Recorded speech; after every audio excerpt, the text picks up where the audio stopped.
A $2 trillion fund just saved 213,000 hours of work using AI, and their CEO says if you can't use AI, you won't get hired there anymore.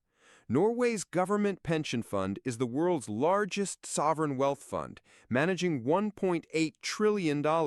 That's right, trillion with a T. They own a piece of basically every public company on Earth, averaging 1.5% of each one. We're talking about 9,000 companies, 49 million trades per year. This isn't some startup playing with ChatGPT. This is serious money making serious moves. Their CEO, Nikolai Tangen, decided to go all in on AI back in 2022.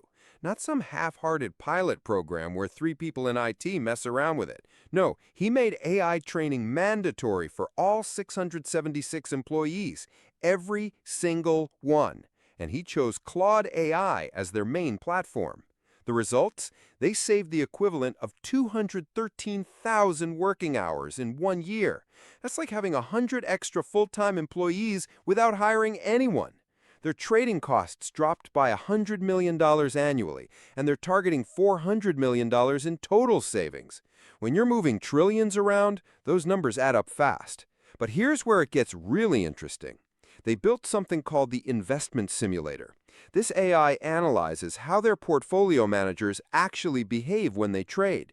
It catches things like holding on to losing stocks too long, selling winners too early, or making emotional decisions around earnings announcements. Imagine having an AI therapist for your investment biases. One of their trading heads said when a new trade comes in, he immediately runs a behavioral analysis on whoever sent it. That's next-level stuff. Remember when everyone was talking about Elon Musk's $56 billion Tesla pay package? Norway's fund voted against it, and guess who helped them decide? Claude AI. They feed it 40 to 50-page compensation documents along with their voting guidelines, and it achieves 95% accuracy in recommendations. No more armies of analysts spending weeks on proxy statements.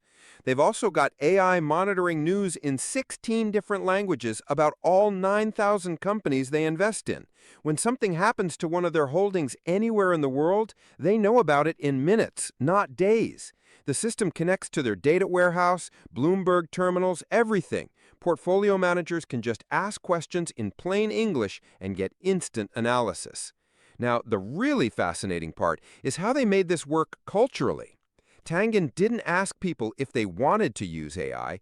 He made it mandatory. About 10 to 20% of staff resisted at first, which honestly seems low for such a massive change. They created this network of 40 AI ambassadors across their offices to help everyone adapt. And here's the kicker.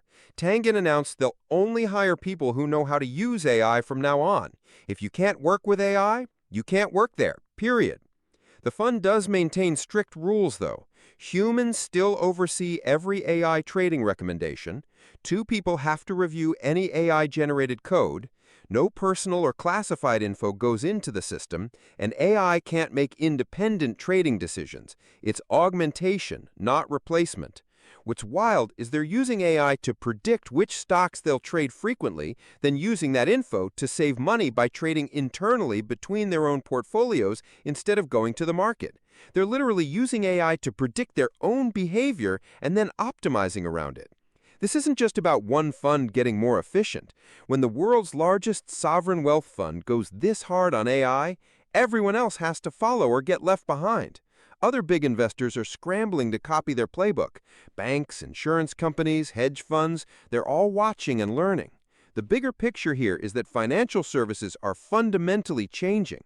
Traditional skills aren't enough anymore. You need to be AI literate or you're obsolete. Tangen keeps hammering this point home. Organizations that don't adopt AI will be outcompeted by those who do, and he's putting his money where his mouth is. Well, Norway's money, technically. They're already planning the next phase. More autonomous AI systems, real-time trading recommendations, better ESG analysis. They want AI to work across stocks, bonds, real estate, everything, and they're sharing what they learn with regulators to help develop proper frameworks for all this.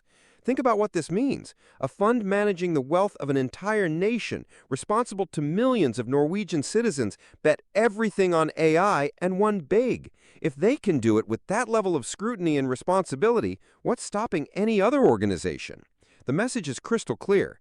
AI isn't coming to finance, it's already here, saving hundreds of millions of dollars and fundamentally changing how investment decisions get made.